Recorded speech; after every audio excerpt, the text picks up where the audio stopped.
अस्सलाम वालेकुम। उम्मीद है आप सब खैर खैरियत से होंगे। अच्छा, इंटीग्रल इक्वेशंस को सॉल्व करने के लिए हमने मुख्तलिफ मेथड्स डिस्कस करने स्टार्ट किए हुए हैं। पिछले लेक्चर में हमने डायरेक्ट कंप्यूटेशनल मेथड डीसीएम से हमने स्टार्ट किया था। ये मेथड हमारे पास जिस तरह आपको बताया था कि फ्रेडहोम इंटीग्रल इक्वेशंस के लिए इस्तेमाल होता है और वो भी सेकंड काइंड वाली फ्रेडहोम इंटीग्रल इक्वेशंस। और ऐसी सेकंड काइंड वाली फ्रेडहोम इंटीग्रल इक्वेशंस जिसमें कर्नल हमारे पास सेपरेबल या डीजेनरेट हो। सेपरेबल या डीजेनरेट का मतलब ये है कि उस कर्नल को हम दो फंक्शंस के प्रोडक्ट की शक्ल में लिख सकें। एक फंक्शन x का हो और दूसरा फंक्शन t पर डिपेंड करता हो। और फिर इन दोनों फंक्शन का जो प्रोडक्ट होता है इसका फिर फाइनाइट सम की शक्ल में हम लिखते होते हैं। तो अगर इस तरह की बात हो तो एस कर्नल को हम फिर सेपरेबल या डीजेनरेट बोलते हैं। तो जब कर्नल डीजेनरेट हो तो उस वैल्यू को हम इंटीग्रल में पुट कर लेते हैं। इंटीग्रल में पुट करने के बाद फिर हम ये अल्फा की जो वैल्यू है इसको इंटीग्रल को अल्फा का नाम दे देते हैं और फिर u ऑफ x को u ऑफ t से रिप्लेस करके उस इंटीग्रल में पुट करते हैं और इसको फिर हम फर्दर कैलकुलेशन करते हैं। और इस मेथड की जिस तरह आपको बताया था कि खूबी इसकी ये है कि ये जरा क्लोज सॉल्यूशन देता है, मतलब ज्यादा एक्यूरेट सॉल्यूशन देता है। लेकिन इस पे शर्त ये है कि कांस्टेंट अल्फा हमारे पास इवेल्युएट होना चाहिए, क्योंकि समटाइम इंटीग्रल के एग्जिस्ट होने की गारंटी नहीं होती, तो इसलिए कांस्टेंट अल्फा का हमारे पास एवेल्युएट होना जरूरी है। और दूसरी बात ये, अभी आप जो हम क्वेश्चन करेंगे इसमें आप देखेंगे भी कि जरूरी नहीं कि इसमें हमारे पास एक ही कांस्टेंट आए, एक से ज्यादा कांस्टेंट भी आ सकते हैं। जिस तरह अभी हम ये क्वेश्चन करेंगे, क्वेश्चन है हमारे पास, इस इंटीग्रल इक्वेशन को हमने डीसीएम मेथड से सॉल्व करना है।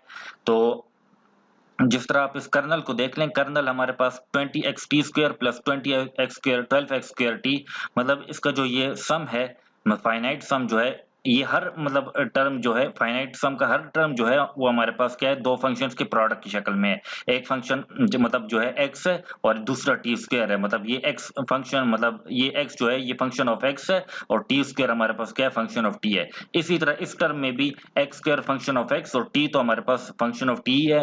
मतलब हर दोनों टर्म जो है ये हमारे पास दो फंक्शंस की प्रोडक्ट की शक्ल में है। एक फंक्शन x पर है और दूसरा फंक्शन t पर डिपेंड करता है। तो इसलिए ये कर्नल क्या है, हमारे पास सेपरेबल है। तो इसलिए हम ये डीसीएम मेथड इस पर अप्लाई कर सकते हैं। ठीक है, तो इसको आप लोग जब ये सेपरेबल जिस तरह हमारे पास ये कर्नल है, तो अब देखें इस इंटीग्रल से, चूंकि इंटीग्रेशन तो विद रिस्पेक्ट टू x और t with respect to t हो रही है, तो आप x को बाहर निकाल दें। यहाँ पर भी आप x स्क्वायर को बाहर निकाल दें और इस इंटीग्रल को अल्फा का नाम दे दें और इस इंटीग्रल को बीटा का नाम दे दें। तो आप देखें यहाँ पर हमारे पास दो कांस्टेंट आएंगे, एक कांस्टेंट ये अल्फा और ये वाला कांस्टेंट दूसरा क्या है, बीटा है हमारे पास। तो फिर इस तरह कर लें, मतलब जब आप इसको आपने अल्फा और इसको बीटा का नाम दे दिया, तो फिर आप इस तरह करें कि मतलब इन दोनों ये टर्म में हमारे पास क्या है, x कॉमन है। x कॉमन ले लें तो 20 अल्फा माइनस 8, और यहाँ पर हमारे पास क्या कॉमन है इन दोनों टर्म में, इन दोनों टर्म में हमारे पास x स्क्वायर कॉमन है, तो 12 beta minus 6 into x square, और इसको इक्वेशन 2 का नाम दे दें।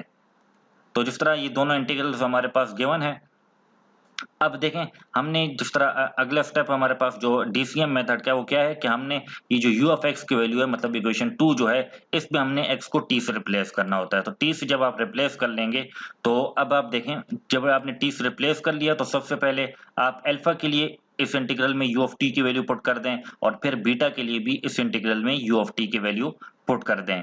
ठीक हो गया जी।